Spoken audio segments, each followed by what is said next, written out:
Hidup TV mempersembahkan Oase Rohani Katolik yang dibawakan oleh para imam Keuskupan Agung Jakarta. Selamat menyaksikan. Sahabat Oase Rohani Katolik, apa kabar? Kita berjumpa kembali hari ini dalam siaran Oase Rohani Katolik pada hari Kamis Putih, peringatan Perjamuan Tuhan. Dan berbahagia sekali pada hari ini kita semua ditemani oleh Romo Diosesan Hardijanthan Dermawan. Saya Bernadette Marita akan menemani Romo Hardi dan Anda semua kurang lebih selama 1 jam ke depan. Sekarang marilah kita menyapa salam kepada Romo Hardi yang sudah hadir di studio untuk Anda hari ini. Salam damai Romo Hardi. Salam damai juga Marita dan juga para pendengar dan para penonton ya. Iya Romo. Baiklah sahabat Oase Rohani Katolik, marilah kita awali jumpa kita hari ini dengan sebuah doa yang akan dipimpin oleh Romo Hardi. Mari kita berdoa bersama-sama dalam nama Bapa dan Putra dan Roh Kudus. Amin. Ya Tuhan, pada hari ini kami memasuki hari Paskah yang dimulai dengan Kamis Putih. Dan kami ingin mengenangkan karya-karya baik-Mu, karya-karya agung-Mu, di mana Engkau mau untuk menderita bagi kami, dan juga kami diikut sertakan dalam kebangkitan-Mu. Demi Kristus Tuhan dan pengantara kami. Amin. Demi nama Bapa dan Putra dan Roh Kudus. Amin. Amin. Sahabat Oase Rohani Katolik yang terkasih, antifon pembuka kita untuk hari ini adalah kita harus bangga akan salib Tuhan kita Yesus Kristus, pohon keselamatan, kehidupan dan kebangkitan kita, sumber penebusan dan pembebasan kita. Menurut kalender liturgi, bacaan dari kitab Keluaran bab 12 ayat 1 sampai 8 dilanjutkan ayat 11 sampai 14. Pada waktu itu berfirmanlah Tuhan kepada Musa dan Harun di tanah Mesir. Bulan ini akan menjadi permulaan segala bulan bagimu. Bulan yang pertama bagimu tiap-tiap tahun. Katakanlah kepada segenap jemaat Israel, pada tanggal 10 bulan ini, hendaklah diambil seekor anak domba oleh masing-masing menurut kaum keluarga.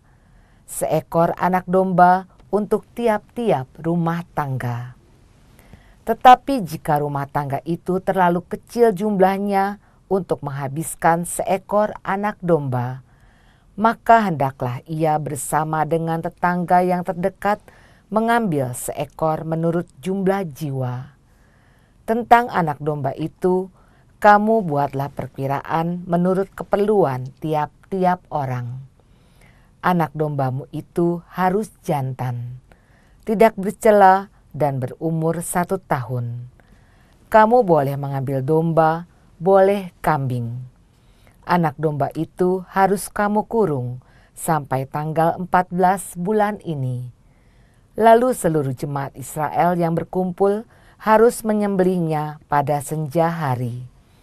Darahnya harus diambil sedikit dan dioleskan pada kedua tiang pintu dan pada ambang atas rumah, tempat orang-orang makan anak domba itu. Pada malam itu juga mereka harus memakan dagingnya yang dipanggang. Daging panggang itu harus mereka makan dengan roti tidak beragi dan sayuran pahit. Beginilah kamu harus memakannya. Pinggangmu berikat, kakimu berkasut, dan tongkat ada di tanganmu. Hendaknya kamu memakannya cepat-cepat. Itulah Paskah bagi Tuhan. Sebab pada malam ini aku akan menjelajahi negeri Mesir dan membunuh semua anak sulung, baik anak sulung manusia maupun anak sulung hewan. Dan semua dewata Mesir akan kujatuhi hukuman. Akulah Tuhan. Adapun darah anak domba itu menjadi tanda bagimu pada rumah-rumah tempat kamu tinggal. Apabila aku melihat darah itu, maka aku akan melewati kamu. Jadi tidak ada tulah kemusnahan di tengah-tengah kamu pada saat aku menghukum negeri Mesir. Hari ini harus menjadi hari peringatan bagimu dan harus kamu rayakan sebagai hari raya bagi Tuhan turun-temurun. Demikianlah sabda Tuhan. Syukur kepada Allah. Sahabat Oase Rohani Katolik yang terkasih, marilah kita tanggapi sabda Tuhan dengan mazmur tanggapan. Inilah tubuhku yang diserahkan bagimu. Inilah darahku yang ditumpahkan bagimu. Lakukanlah ini akan peringatan kepadaku. Inilah tubuhku yang diserahkan bagimu. Inilah darahku yang ditumpahkan bagimu. Lakukanlah ini akan peringatan kepadaku. Bagaimana akan kubalas kepada Tuhan segala kebaikannya kepadaku? Aku akan mengangkat piala keselamatan dan akan menyerukan nama Tuhan. Inilah tubuhku yang diserahkan bagimu.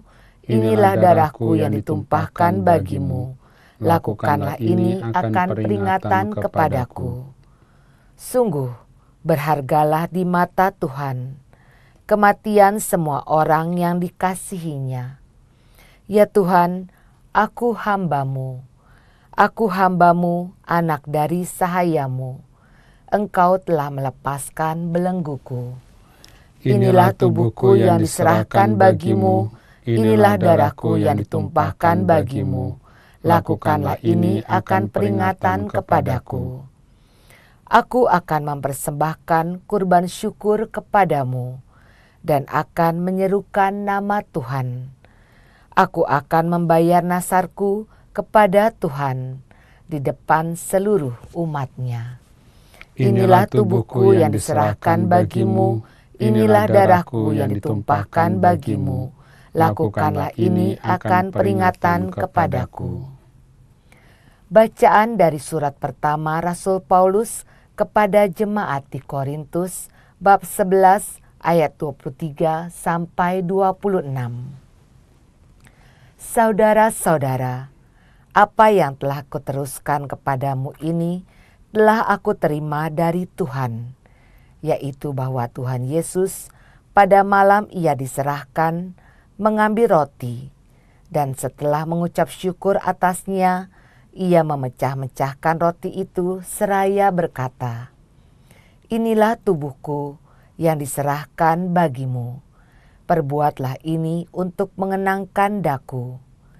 Demikian juga Ia mengambil cawan sesudah makan, lalu berkata, "Cawan ini adalah perjanjian baru yang dimeteraikan dalam darahku. Setiap kali kamu meminumnya, perbuatlah ini untuk mengenangkan daku. Sebab setiap kali kamu makan roti ini dan minum dari cawan ini, kamu mewartakan wafat Tuhan sampai Ia datang." Demikianlah sabda Tuhan. Syukur kepada Allah. Sahabat Oase Rohani Katolik yang terkasih, sekarang marilah kita simak Injil Yesus Kristus menurut Yohanes bab 13 ayat 1 sampai 15 yang akan disampaikan oleh Romo Hardi untuk kita semua. Tuhan sertamu Dan sertamu juga. Inilah Injil Yesus Kristus menurut Yohanes. Dimuliakanlah Tuhan.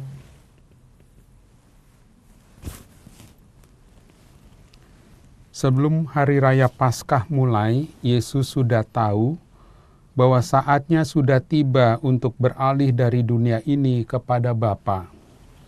Sebagaimana Ia senantiasa mengasihi murid-murid-Nya, demikianlah sekarang Ia mengasihi mereka sampai saat terakhir.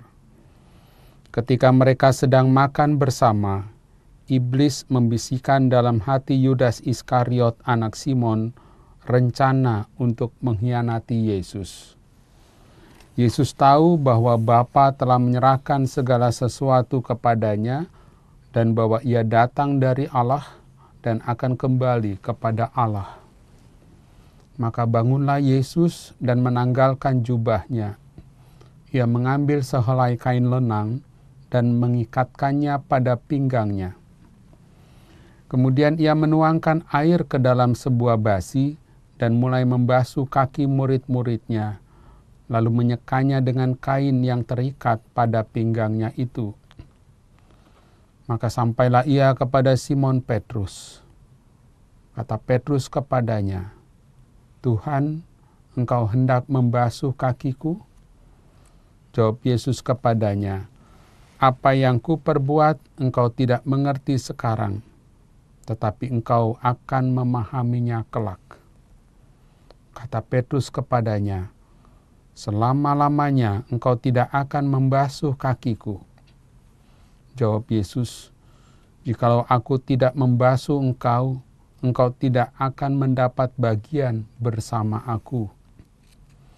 Kata Simon Petrus kepadanya, "Tuhan, jangan hanya kakiku saja, tetapi juga tangan dan kepalaku." Kata Yesus kepadanya, "Barang siapa sudah mandi, cukuplah ia membasuh kakinya, karena ia sudah bersih seluruhnya. Kamu pun sudah bersih, hanya tidak semua." Yesus tahu siapa yang akan menyerahkan dia. Karena itu ia berkata, "Tidak semua kamu bersih." Sesudah membasuh kaki mereka, Yesus mengenakan pakaiannya dan kembali ke tempatnya. Lalu ia berkata kepada mereka, "Mengertikah kamu apa yang telah kuperbuat kepadamu? Kamu menyebut aku guru dan Tuhan, dan katamu itu tepat, sebab memang akulah guru dan Tuhan. Nah, jikalau aku, Tuhan dan gurumu, membasuh kakimu, maka kamu pun wajib saling membasuh kaki. Sebab aku telah memberikan suatu teladan kepadamu, supaya kamu juga berbuat seperti yang telah kuperbuat kepadamu."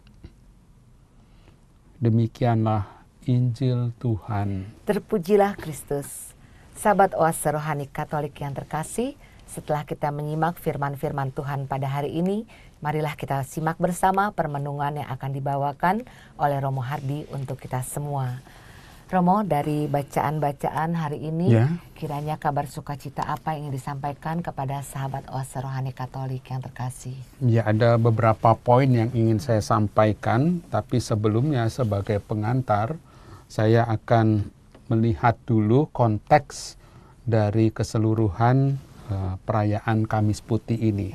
Saya kutipkan dari sebuah pedoman yang berbunyi demikian. Dengan misa Kamis Putih, gereja mengalami Trihari Paskah dan mengenang perjamuan malam terakhir waktu Kristus pada malam ia dikhianati karena kasih kepada murid-muridnya yang berada di dunia, mempersembahkan tubuh dan darahnya dalam rupa roti dan anggur kepada Bapa dan menyerahkannya kepada para rasul sebagai santapan dan minuman, dan menugaskan mereka serta para penggantinya dalam jabatan imamat untuk mempersembahkannya sebagai kurban. Itu pedoman yang pertama. Yang selanjutnya adalah ini. Hendaknya diperhatikan sepenuhnya misteri-misteri yang dikenang dalam perayaan misa ini, maksudnya Kamis Putih. Yang pertama, pengadaan ekaristi dan imamat, serta perintah cinta kasih persaudaraan.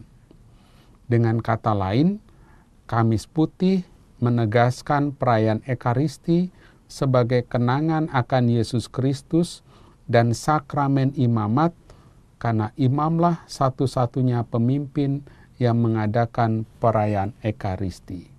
Dan melalui kuasa Roh Kudus mengubah persembahan roti dan anggur menjadi tubuh dan darah Kristus. Itu pedoman yang saya kutip untuk melihat konteks dari perayaan Kamis Putih yang kita lakukan. Sebelumnya pada pagi hari atau di luar daerah biasanya juga pada hari Rabu diadakan misa Krisma.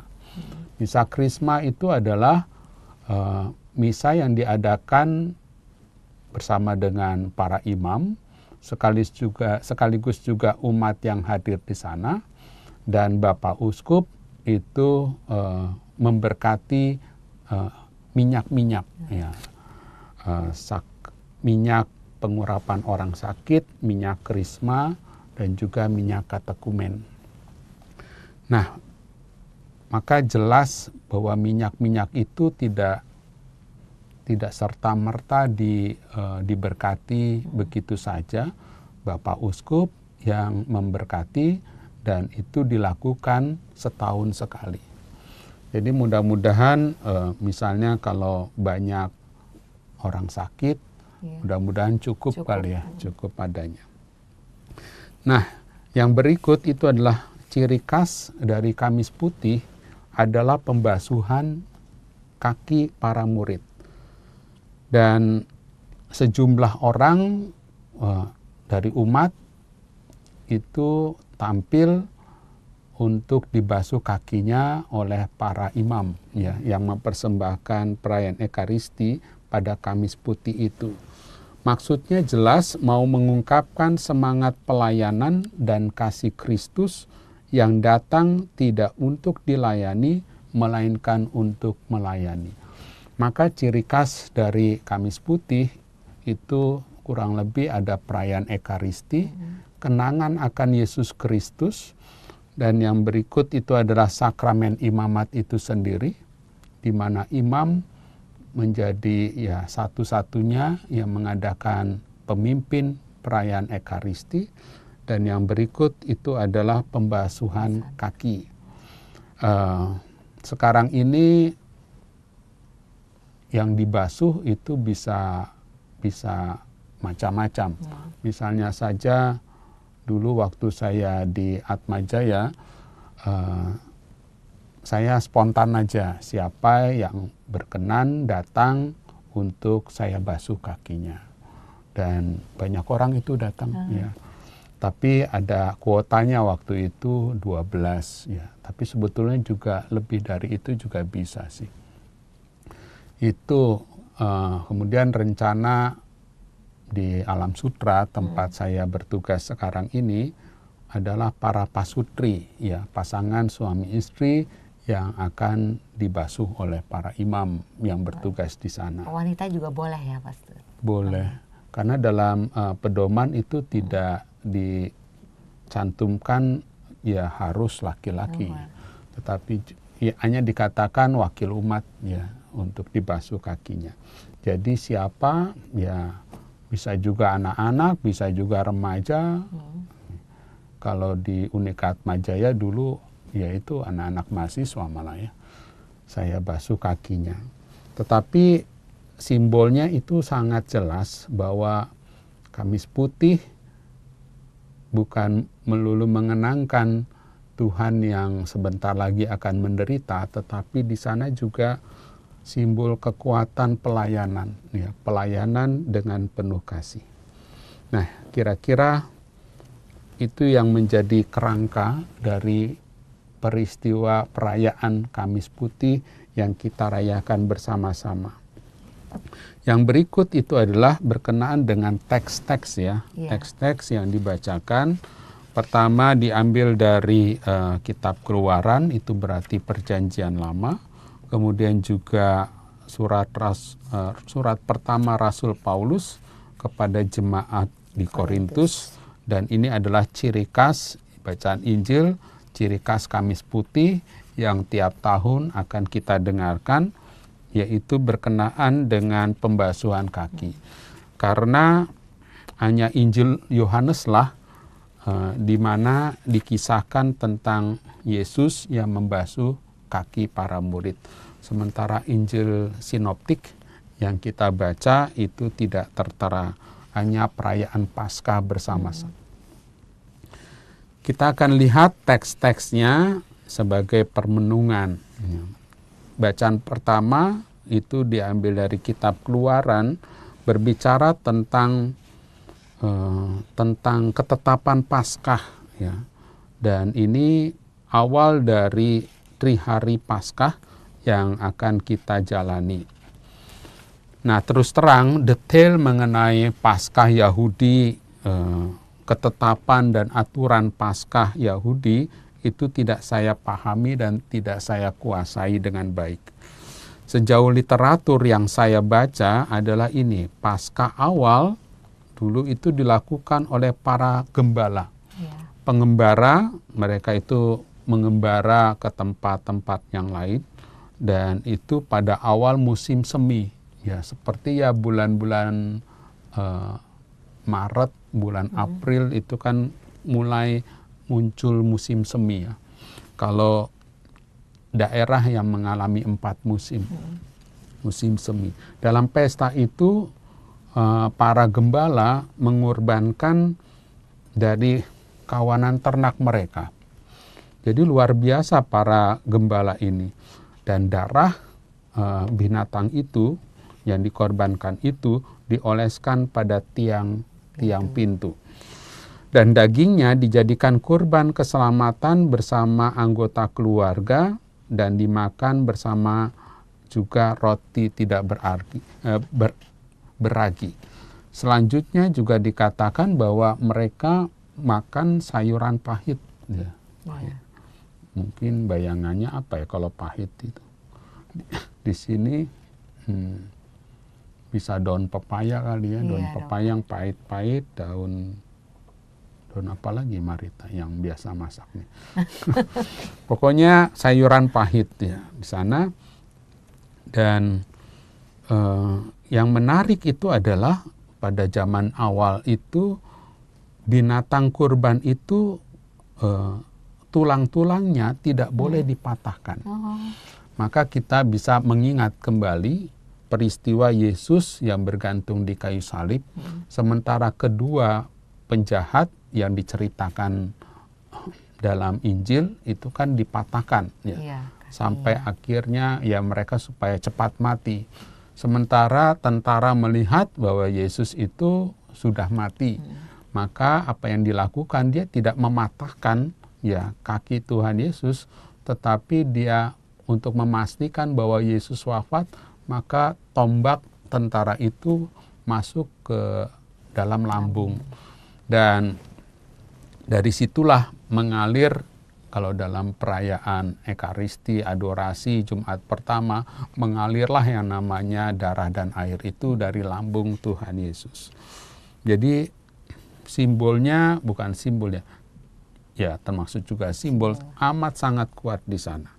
Itu perayaan Paskah pada awal.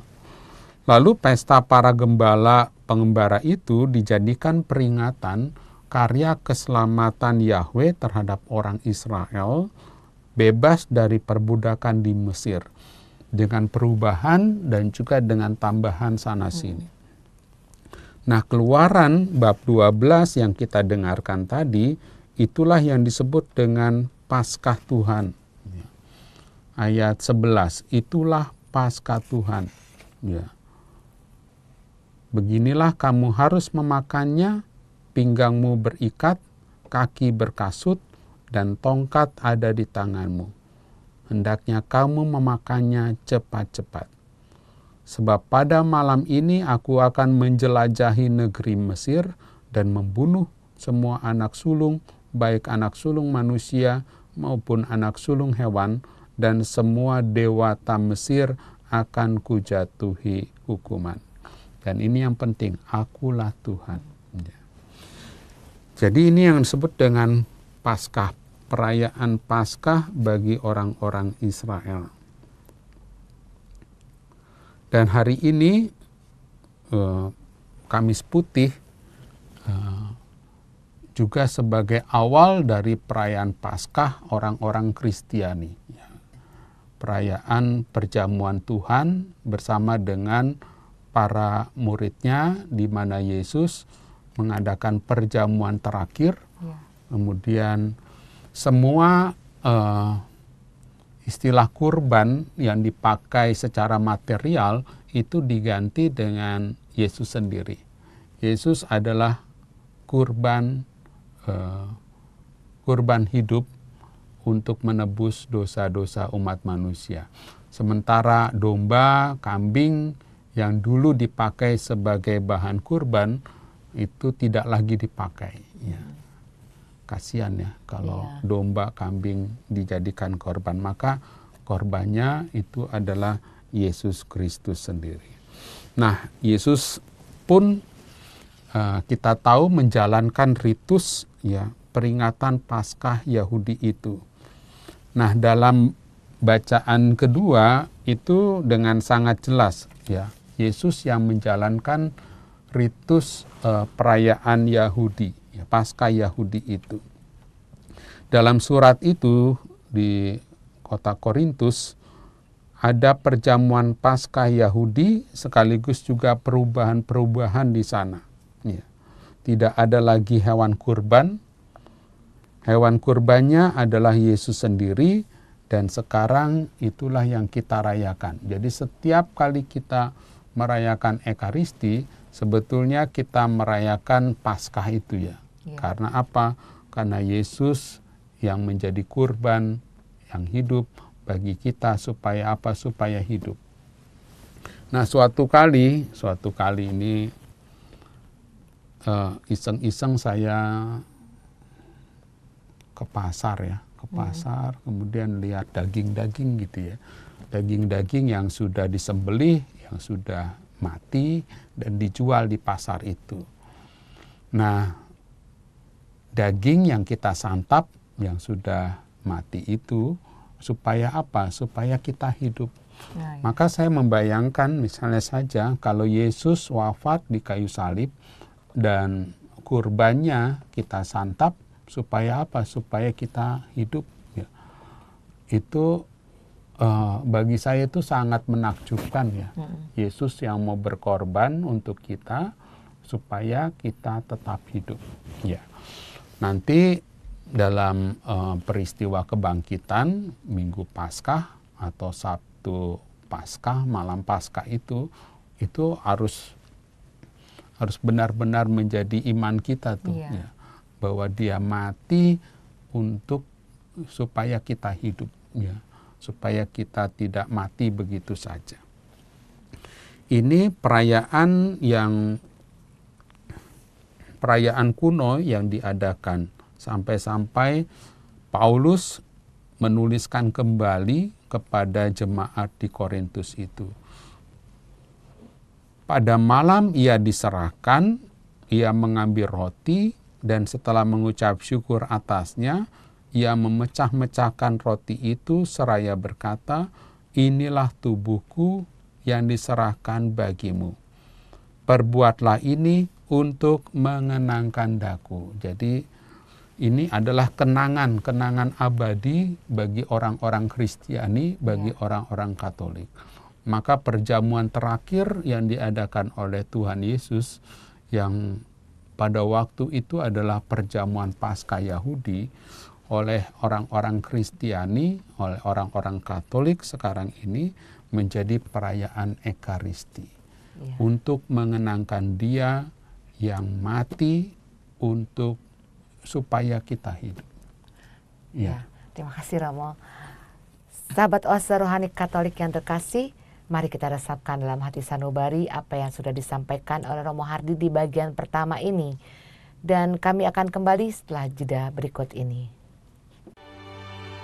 Hidup TV mempersembahkan Oase Rohani Katolik yang dibawakan oleh para imam Keuskupan Agung Jakarta.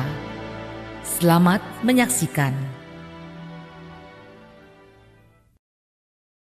Sahabat Oase Rohani Katolik, kembali Anda menyimak siaran Oase Rohani Katolik pada hari ini, hari Kamis Putih, peringatan perjamuan Tuhan. Dan masih bersama kita Romo Hardy Jantan Dermawan, serta saya Bernadette Marita akan menemani Anda semua sampai di penghujung acara nanti. Saya informasikan kepada Anda yang mau bertanya ataupun mengirimkan usul dan saran, silakan Anda kirim pesan singkat ke nomor 0882 9019 0900. Sekali lagi 0882 9019 0900. Baiklah, kita bersama Romo Hardi untuk menyimak permenungan di bagian kedua ini. Romo, di bagian kedua ini apakah yang akan Romo sampaikan kepada sahabat Oase Rohani Katolik yang terkasih? Ya, kita lanjutkan pembahasan yang pertama ya. Ya, Romo. Jadi surat pertama Rasul Paulus kepada jemaat di Korintus itu merupakan kisah ya gereja perdana di mana perayaan Ekaristi mungkin yang masih kuno pada waktu itu. Paulus mengingatkan kembali akan bahwa Yesus itu sungguh-sungguh berkorban demi umat manusia supaya kita hidup. Maka dia mengulang lagi apa yang terjadi pada malam itu, atau kita sebut Kamis Putih ini, di mana Yesus mengangkat roti, kemudian dia berkata, inilah tubuhku yang diserahkan bagimu, perbuatlah ini untuk mengenangkan daku. Dan selanjutnya dia juga mengangkat piala. Cawan ini adalah perjanjian baru yang dimeteraikan dalam darahku. Setiap kali kamu meminumnya, perbuatlah ini untuk mengenangkan daku. Jadi baik roti maupun juga darah piala itu ditujukan untuk mengenangkan Tuhan Yesus. Jadi setiap kali kita merayakan Ekaristi, kita merayakan Paskah. Jadi Paskah itu bukan hanya Paskah besar yang sebentar lagi kita akan rayakan, tetapi setiap kali kita merayakan Ekaristi, kita merayakan Paskah-Paskah kecil seperti itu. Dan tujuannya itu adalah mengenangkan Tuhan Yesus. Apa yang dikenangkan? Ya segala perbuatan-perbuatan baik, sampai pada akhirnya dia mau menderita untuk kita, kemudian juga mati di kayu salib dan dibangkitkan oleh Bapa. Dan dari sanalah kita juga berpartisipasi dalam kebangkitan Tuhan. Sebab setiap kali kamu makan roti ini dan minum dari cawan ini, kamu mewartakan wafat Tuhan sampai Ia datang. Ya. Jadi ini juga sekaligus sebagai pewartaan kita, pewartaan wafat Tuhan. Jadi Tuhan Yesus itu bukan wafat yang sia-sia, tetapi Dia wafat untuk menebus dosa umat manusia. Nanti dalam Jumat Agung kisah penangkapan Tuhan Yesus itu sebetulnya dalam Injil Yohanes menarik, karena para tentara sebetulnya dia tidak bisa menangkap Tuhan Yesus. Jadi para tentara itu kan bertanya Yesus itu kan bertanya kepada mereka yang mau menangkap, siapa yang kamu cari? Kemudian para tentara mengatakan Yesus dari Nazaret. Apa yang terjadi? Rebah, jatuh, nggak bisa menangkap. Ya. Kemudian mereka bangkit lagi, Yesus kembali lagi bertanya, siapa yang kamu cari? Yesus dari Nazaret. Kemudian mengatakan, akulah. Ya. Ketika Yesus mengatakan akulah dia, rebah lagi. Sampai suatu saat dia bangun lagi, Yesus bertanya, siapa yang kamu cari? Yesus tidak mengatakan akulah dia. Dia menyerahkan tangannya dan akhirnya ditangkap. Jadi kalau dalam Injil itu dikatakan Yesus ditangkap, sebetulnya juga tidak. Mau dikatakan Yesus menyerahkan diri. Ya. Menyerahkan diri untuk ditangkap. Ya. Jadi bukan sekedar ditangkap, dicari-cari, tetapi dia sungguh menyerahkan diri. Tujuan hidup Tuhan Yesus itu amat sangat jelas ya. Misinya itu amat sangat jelas. Visinya juga jelas untuk menyelamatkan umat manusia. Misinya bagaimana? Mau menderita dan wafat di kayu salib itu. Nah, ini kan kata-kata konsekrasi ya, Iya. sebagaimana kita dengarkan, yang kita juga rayakan bersama ketika imam mengangkat roti dan juga piala. Dan ada satu hal yang menarik,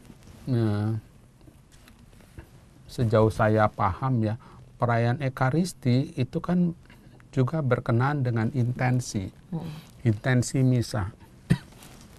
Banyak orang Katolik yang malas-malasan, enggan-engganan untuk datang ke perayaan Ekaristi. Ya, alasannya bisa macam-macam sih. Ya, kering lah, membosankan lah, bikin ngantuk lah, dan lain sebagainya. Kemudian saya hanya berpikir begini, mereka yang punya alasan ini dan itu, jangan-jangan tidak memiliki intensi itu. Kan dalam perayaan Ekaristi, entah di awal, entah di menjelang persiapan persembahan, itu entah MC, entah imam mengatakan ini, intensi misa adalah untuk, ya. Jadi kalau orang tidak punya intensi, biasanya dia akan malas. Ya. Maka perayaan Ekaristi harian bisa dicek aja ya. Kalau anak-anak mereka ujian, ya penuh gereja. Itu penuh gereja. Ya, ya betul ya. Iya.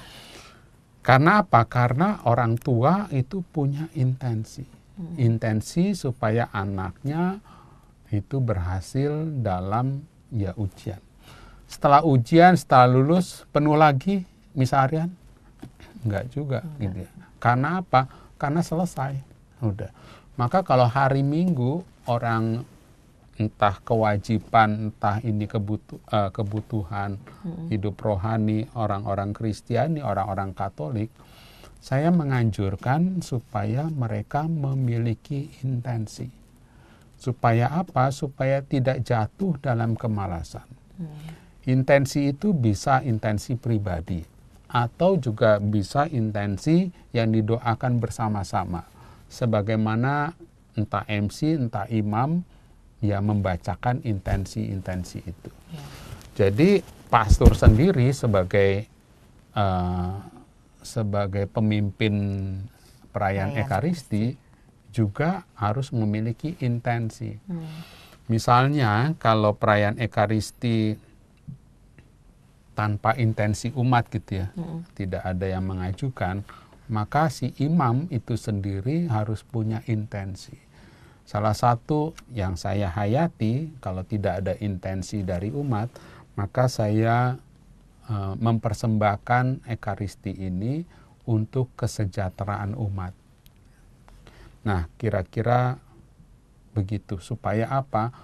Supaya orang tidak jatuh dalam kemalasan yang berikut, yang lebih dalam.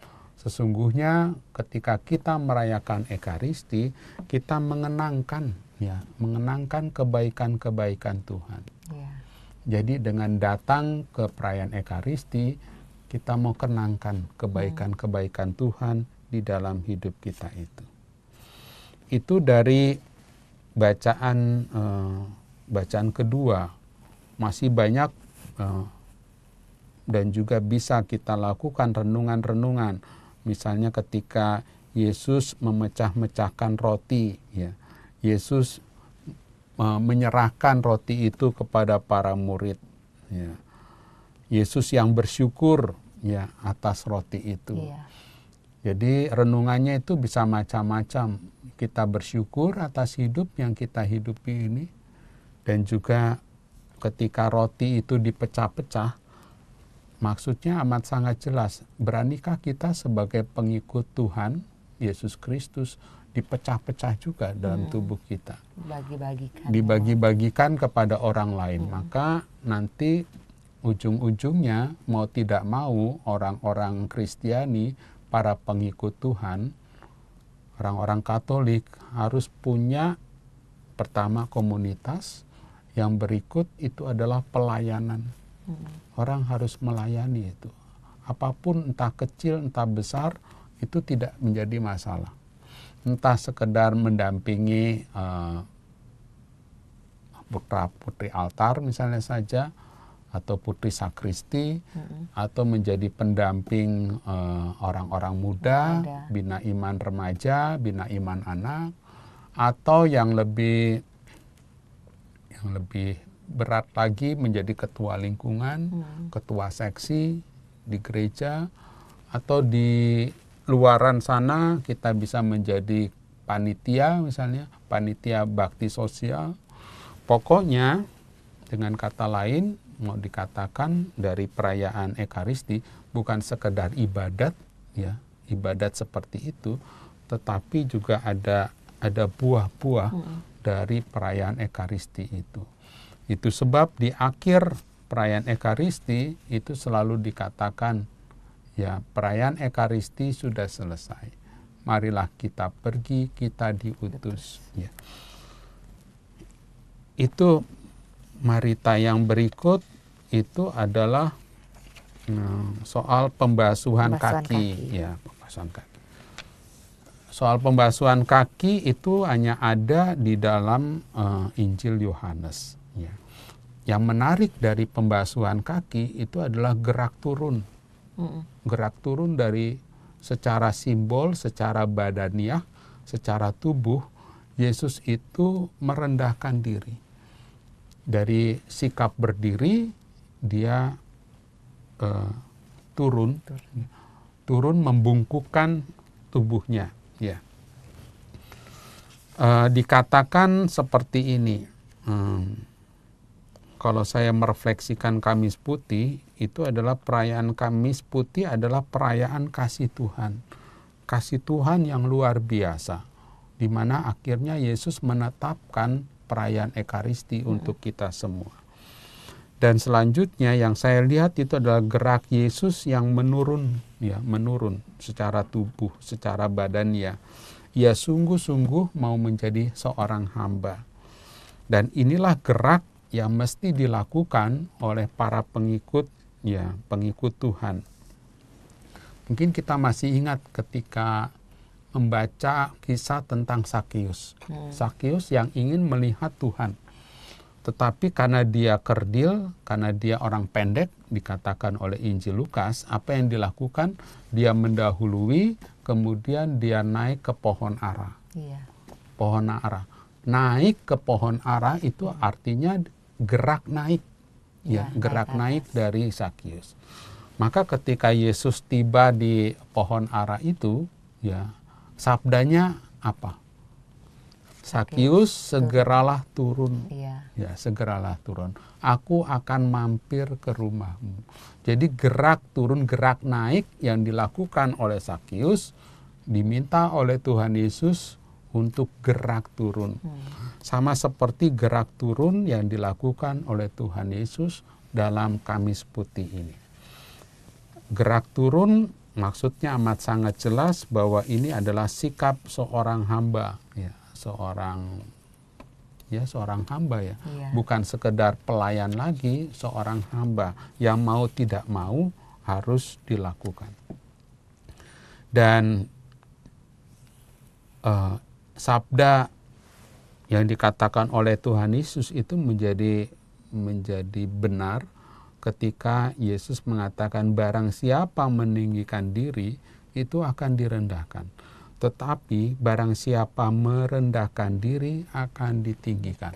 Jadi orang-orang yang mau secara tubuh, secara sikap, mau rendah hati, maka di mata Tuhan orang-orang seperti ini akan ditinggikan. Dan benar di kayu salib Yesus itu ditinggikan. Jadi Kamis Putih itu adalah gerak turun, sementara Paskah itu adalah gerak naik. Ya, gerak naik yang dilakukan yang terjadi di dalam hidup Tuhan Yesus. Yang berikut yang saya renungkan, yang saya pelajari dari Injil Yohanes, itu ada kurang lebih 3 pernyataan teologis dalam kisah yang ditulis oleh penginjil Yohanes ini. Yang pertama, pernyataan yang pertama, Yesus sudah tahu bahwa saatnya sudah tiba untuk beralih dari dunia ini kepada Bapa. Sebagaimana ia senantiasa mengasihi murid-muridnya, demikianlah sekarang ia mengasihi mereka sampai saat terakhir. Ini pernyataan teologis.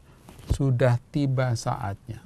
Kita masih ingat pada Yohanes bab 2, ketika ada keluarga yang kekurangan anggur, kehabisan anggur menurut Bunda Maria, Yesus mengatakan apa kepada Bunda Maria? Saatku belum tiba. Tetapi di sini dalam Injil Yohanes, dalam peristiwa Kamis Putih, itu dikatakan saatnya sudah tiba. Jadi itulah saat di mana Yesus itu dimuliakan. Menurut Injil Yohanes, sudah tiba saat untuk beralih dari dunia ini kepada Bapa. Itu maka saat sudah tiba itu sangat penting menurut Injil Yohanes. Sudah tiba maksudnya kemuliaan Tuhan. Jadi dengan peristiwa Yesus yang mengadakan perjamuan terakhir bersama dengan para muridnya, sampai akhirnya dia wafat di kayu salib, menderita wafat di kayu salib, semuanya mengarah kepada kemuliaan Tuhan, kemuliaan Bapanya di surga. Dan yang menarik itu adalah dalam kisah yang ditulis oleh Yohanes, tiba-tiba ada muncul yang namanya Yudas Iskariot. Tokoh Yudas Iskariot diselipkan dalam peristiwa Kamis Putih itu, dalam perjamuan terakhir itu. Yudas Iskariot kita tahu bahwa dia adalah pengkhianat Tuhan Yesus. Tetapi yang menarik itu adalah Yudas Iskariot tetap dimasukkan dalam perjamuan itu. Dengan kata lain, kalaupun ada pengkhianatan di dalam sana, karya iblis yang coba dimasukkan di dalam tokoh Yudas Iskariot, dan juga pembasuhan kaki yang dilakukan oleh Tuhan Yesus, ya, juga terhadap Yudas Iskariot itu, maka pertanyaannya itu adalah mengapa penginjil Yohanes menyelipkan kisah atau menunjuk Yudas Iskariot sebagai pengkhianat itu. Ini pertanyaan, kita bisa bertanya aja sih. Maka salah satu jawaban mungkin juga sangat mudah, mau dikatakan Yesus tetap mengasihi. Yesus tetap mengasihi. Pun kalau Yudas Iskariot itu mengkhianati dia. Ya. Dia tetap, jadi kasih Tuhan itu tidak terpotong, tidak mengalir pada seorang yang mengkhianati dirinya. Dia tetap mengasihi. Tapi nyatanya Yudas Iskariot diceritakan dalam kisah setelah mengkhianati, dia malah membunuh dirinya. Ya. Padahal ya tetap Tuhan memberikan kesempatan sih dia untuk bertobat. Itu bisa dibandingkan dengan Petrus misalnya saja. Petrus yang yang menyangkal Tuhan Yesus, tetapi dia kan dalam Injil Lukas itu menarik sekali. Ketika Yesus memandang wajah Petrus saat dia menyangkal 3 kali dan ayam berkokok. Gitu. Dan perubahan yang sangat drastis. Jadi Petrus pergi, kemudian akhirnya dia bertobat. Meskipun dia sudah menyangkal Yesus 3 kali. Jadi ada kesempatan-kesempatan ya dalam kisah ini, kita bisa membayangkan ada kesempatan-kesempatan yang senantiasa diberikan oleh Tuhan kepada kita untuk berbalik kepadanya, untuk bertobat kepadanya. Dalam sebuah khotbah saya mengatakan seberat-beratnya dosa ya, Tuhan tetap mengampuni. Jangan pernah berpikir, Tuhan, dosaku sudah terlalu berat. Rasanya tidak mungkinlah Tuhan mengampuni. Tetapi saya mengatakan tidak. Kasih Tuhan itu tak terbatas untuk kita umat manusia, pun juga pada orang-orang yang bertobat. Kalau kita membaca Injil misalnya saja, banyak kisah-kisah orang-orang, misalnya saja menurut Injil Yohanes bab 8, ketika ada wanita yang berdosa, Yesus kembali menundukkan jongkok dia, menulis di tanah, dan dia membebaskan wanita itu dari kematian. Yesus hadir, Yesus datang untuk apa? Untuk memberikan kehidupan kepada kita.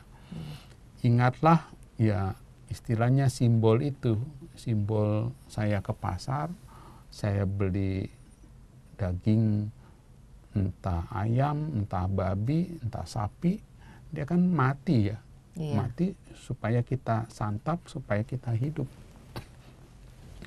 Itu mengenai pernyataan teologis dalam kisah. Dan selanjutnya itu adalah ini, yang kedua. Jawaban Yesus kepada Petrus yang menolak dibasuh, yang dicuci kakinya. Dikatakan demikian, jikalau aku tidak membasuh engkau, engkau tidak akan mendapat bagian bersama aku. Jadi pembasuhan kaki merupakan sesuatu yang harus dilakukan agar mereka bisa mengambil bagian dalam dia. Inilah tindakan hamba. Maka sikap hamba sebagai pengikut-pengikut Tuhan yang disimbolkan dengan pembasuhan kaki itu harus diwujudkan. Maka kalau ada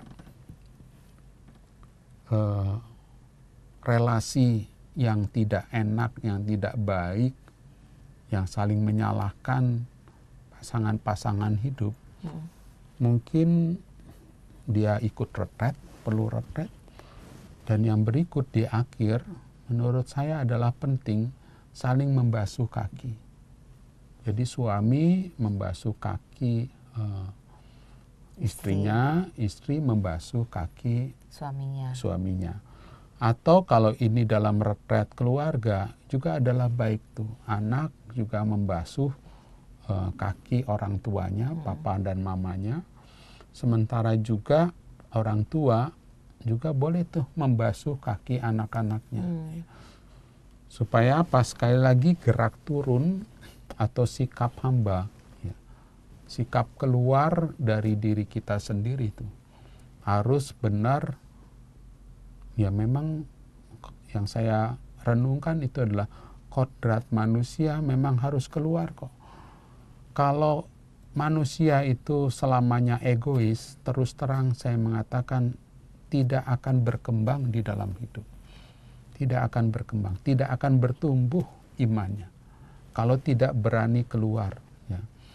Maka kalau Marita ini sebagai penyiar misalnya saja, ini kan bagian dari pelayanan di ORK ini, dan juga kan butuh waktu nih ya. Butuh waktu, butuh memikirkan ini Romo Hadi mau ngomong apa nih. Kemudian juga Jakarta begitu macet. Ya. Kalau salah satu misalnya akhirnya saya terima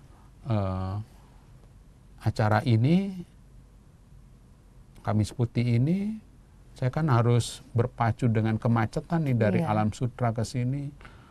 Ya inilah ada bagian gitu, bagian yang harus saya hayati, bagian di mana saya harus keluar dari diri saya sendiri. Itu yang kedua. Yang ketiga itu adalah, jikalau aku Tuhan dan gurumu membasuh kakimu, maka kamu pun wajib saling membasuh kaki. Sebab aku telah memberi suatu teladan kepadamu supaya kamu juga berbuat seperti yang telah kuperbuat kepadamu. Jadi pembasuhan kaki itu bukan sekedar ya ritus begitu saja, tetapi juga ini adalah sikap keteladanan. Orang harus memberikan teladan hidupnya bagi yang lain, bukan menjadi sandungan ya bagi orang lain. Itu mengenai 3 pernyataan teologis dalam kisah yang kita dengarkan bersama ini. Ya, terima kasih Pastor. Oke. Terima kasih Romo. Romo, selanjutnya apakah yang harus kita hayati dilaksanakan dalam Kamis Putih itu dalam konteksnya kita sebagai manusia, Romo? Konteks kita sehari-hari ya. Iya. Jadi Kamis Putih yang pertama ini adalah perayaan kasih Tuhan. Ya. Jadi kalau ada orang yang merasa kok Tuhan tidak mengasihi saya, ya mari kita rayakan Kamis Putih dengan baik tuh. Karena apa?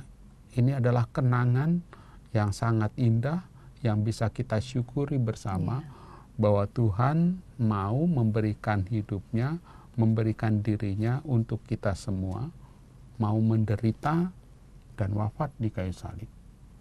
Itu yang pertama.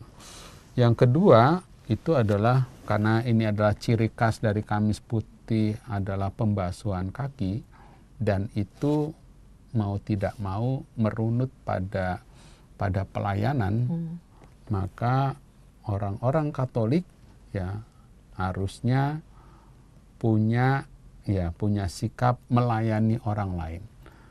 Jangan menunda-nunda itu tuh, jangan menunda.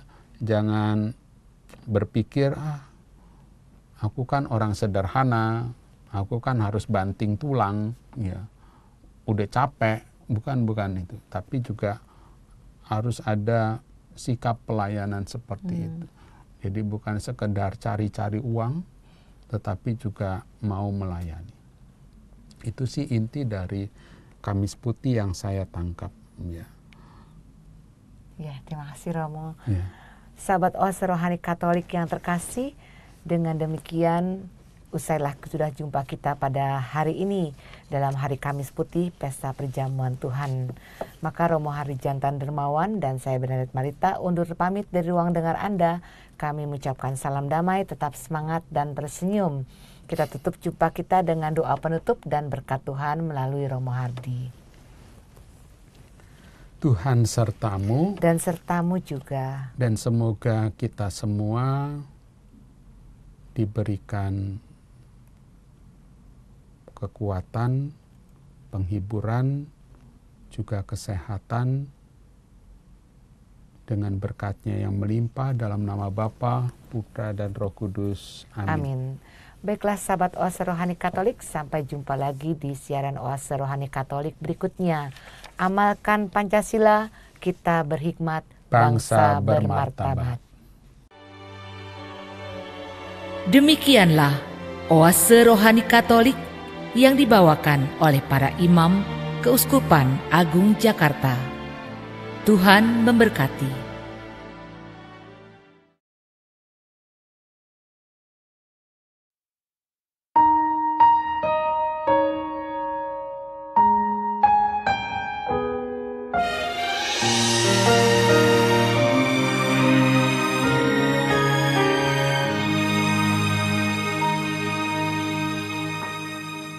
Hari ini